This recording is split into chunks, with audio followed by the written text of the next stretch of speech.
Ukraine যুদ্ধ drone প্রযুক্তিকে আধুনিক যুদ্ধের কেন্দ্রবিন্দুতে নিয়ে এসেছে, যেখানে হাজার হাজার ড্রোন এখন যুদ্ধক্ষেত্রের অন্যতম প্রধান অস্ত্র। শত্রু শনাক্ত, আর্টিলারি পরিচালনা ও লক্ষ্যবস্তুতে হামলায় ড্রোনের ব্যাপক ব্যবহার যুদ্ধের ধরন বদলে দিয়েছে।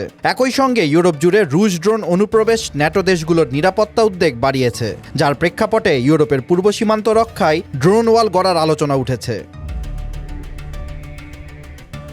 ইউরোপীয় কমিশনের president Ursula von der Leyen বলেন, ইউরোপের পূর্ব সীমান্ত সুরক্ষায় এখন একটি ড্রোন ওয়াল গড়ে তোলার সময় এসেছে। 2025 সালে ডেনমার্ক ও জার্মানির বিভিন্ন বিমানবন্দরে ড্রোন অনুপ্রবেশ ইউরোপীয় নেতাদের এই উপলব্ধি আরও জোরালো করেছে যে দ্রুত উন্নত প্রতিরক্ষা ব্যবস্থা প্রয়োজন।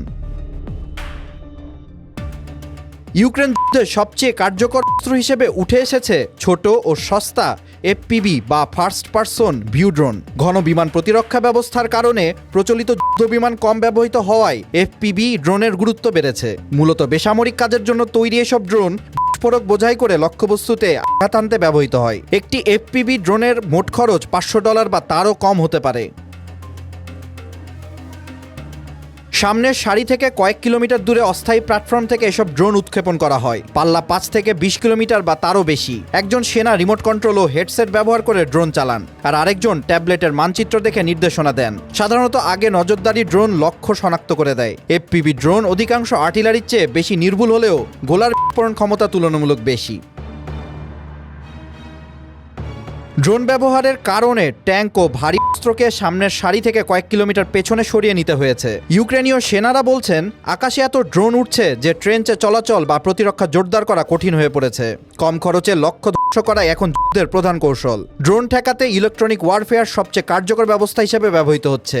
সিগন্যাল জ্যাম হলে ড্রোন নিয়ন্ত্রণ হারায়, তবে ড্রোন অপারেটররা কম ব্যবহৃত ফ্রিকোয়েন্সি ও সিগন্যাল রিপিটার ব্যবহার করে পাল্টা কৌশল নিচ্ছেন। এছাড়াও ইউরোপের দুটি দেশ পানির নিচে ব্যবহারের জন্য ড্রোন কেনার সিদ্ধান্ত নিয়েছে।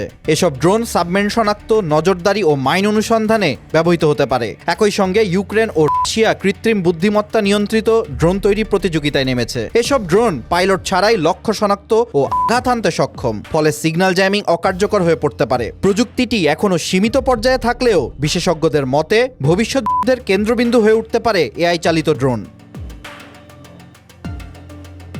এদিকে সেপ্টেম্বর থেকে ইউরোপের ন্যাটোভুক্ত দেশগুলোর আকাশসীমায় রুশ ড্রোন ও যুদ্ধবিমান অনুপ্রবেশ বেড়েছে।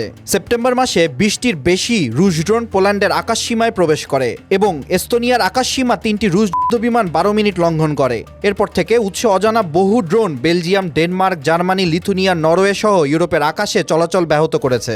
এর জবাবে ন্যাটো F-35 ও F-16 যুদ্ধবিমান, হেলিকপ্টার এবং প্যাট্রিয়ট ক্ষেপণাস্ত্র প্রতিরক্ষা ব্যবস্থা মোতায়েন করেছে, যার আর্থিক মূল্য $বিলিয়ন। অথচ রুশ গেরবেরা ড্রোনগুলোর দাম তুলনামূলকভাবে খুবই কম। দশকের পর দশক ধরে যুদ্ধে ড্রোন ব্যবহৃত হলেও ইউক্রেন যুদ্ধে এর ব্যবহার নজিরবিহীন মাত্রায় পৌঁছেছে। প্রথম বিশ্বযুদ্ধেই পাইলটবিহীন উড়োজাহাজের পরীক্ষা চালানো হয়েছিল, তবে এখন ড্রোন বিশেষায়িত ভূমিকা ছাড়িয়ে যুদ্ধক্ষেত্রে সবচেয়ে বহুল ব্যবহৃত অস্ত্রে পরিণত হয়েছে। ইউক্রেনের প্রায় প্রতিটি যুদ্ধরত ব্রিগেডে রয়েছে অ্যাসল্ট ড্রোন কোম্পানি এবং অধিকাংশ ইউনিটে ব্যবহৃত হচ্ছে ছোট নজরদারি ড্রোন।